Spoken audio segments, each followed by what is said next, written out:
in order to truly understand what happened on September the 11th and the close relationship between the Bushes, the bin Ladens, and the rest of the Saudi elite, you have to go back about 25 years and south a couple of thousand kilometers to Houston, Texas, where in the mid-1970s, George W. Bush was a young man just trying to learn the ropes in his family's two businesses, politics and oil. The Bushes were a pillar of Houston society. George Sr. struck it rich in oil, became a congressman, then director of the Central Intelligence Agency, where it's said he first won the friendship of the Saudi royal family by arranging CIA training for their palace guards.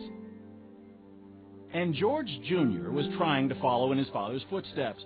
A Harvard business grad, he dabbled in politics and the Texas Air National Guard.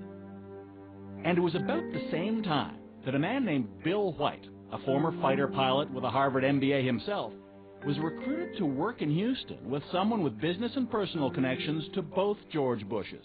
His name was Jim Bath. This fellow, James R. Bath, needed someone to run a series of real estate companies that would be grub-staked by not only the political families but also by some foreign nationals, the Saudis. And so I came down on an interview and met Jim. They opened an office in downtown Houston, where Bill White became Jim Bath's partner and confidant. But White says Bath spent most of his time dealing with his foreign partners, a wealthy Saudi family, the bin Ladens. He also ran a company in the same building called Bin Laden and Associates, which Jim explained was a procurement company for the Saudis. He bought a bank for them, he bought an airport for them, he started an airline for them, among other ventures in Houston, Texas. Now, at that point, had you ever heard the name Bin Laden? No, I had not. Meant nothing to you? Meant nothing to me. But in Saudi Arabia, the bin Laden's name meant a great deal indeed. They owned one of the largest Saudi construction companies. They were advisors to the royal family. They were the second richest family next to the royals, with billions of dollars to invest abroad in places like Houston, where the Bush family lives. They moved into this estate in one of Houston's finest neighborhoods. A bin Laden brother named Salam bin Laden and a brother-in-law, Khalid bin Mahfouz. Mahfouz was also one of the Saudi royal family's bankers. So, is it fair to say that when the bin Laden group establishes an office in Houston, the presence of the Bush family at that point had a lot to do with it? Oh, absolutely. I think that was essential, the essential element. I don't think any of those dollars would have come into the United States or any of those assets been purchased had not there been this quid pro quo relationship with the Bush family. While the bin Ladens built their ties to Texas, back home in Saudi Arabia they were making another kind of foreign investment. In 1979, the Soviet Union occupied Afghanistan. The Saudi royal family wanted to build a Muslim army known as the Mujahideen to defend Islam and force the Russians out. They turned to their trusted advisors, the bin Ladens, who offered up a lanky 21-year-old named Osama. The man who personally chose Osama bin Laden to build that army would also become his mentor, Saudi Prince Turki Al Faisal. Last year on British television, he reminisced about the young bin Laden. In those days, he was a young man who had committed himself to helping the Afghan Mujahideen liberate themselves from the Soviet occupation of Afghanistan. And he was doing a lot of good. He was bringing support and aid to the Mujahideen. Meanwhile, back in Houston, the Bush family was also on the move.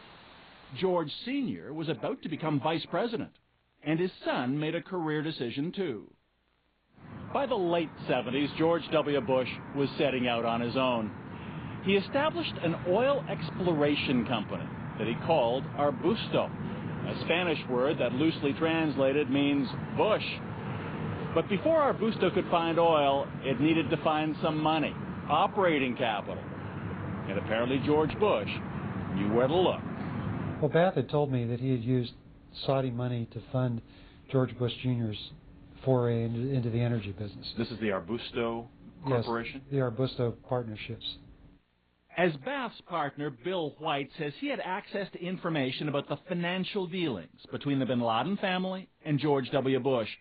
He later obtained Bath's personal financial statements when the two had a falling out and became involved in litigation.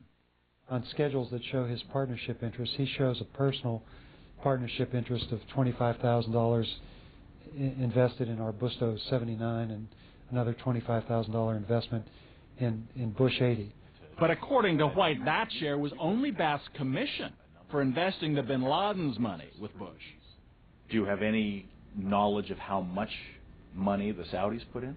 Well, he told me it was in excess of, $1 million. So there's no question in your mind whatsoever that whatever went into George W. Bush's companies from Jim Bath was money from the Saudis. 100% of it was Saudi money. And George W. Bush would have been aware of that? Oh, absolutely. But that wasn't all. A few years later, another oil company in which George W. Bush was involved needed cash. It got a reported $25 million, again, thanks in part to Bush's old Houston neighbor, Khalid bin Mahfouz, Osama bin Laden's brother-in-law. And it wasn't only George Bush the son who benefited. The bin Ladens did business with the Houston bank where George Bush Sr. was on the board.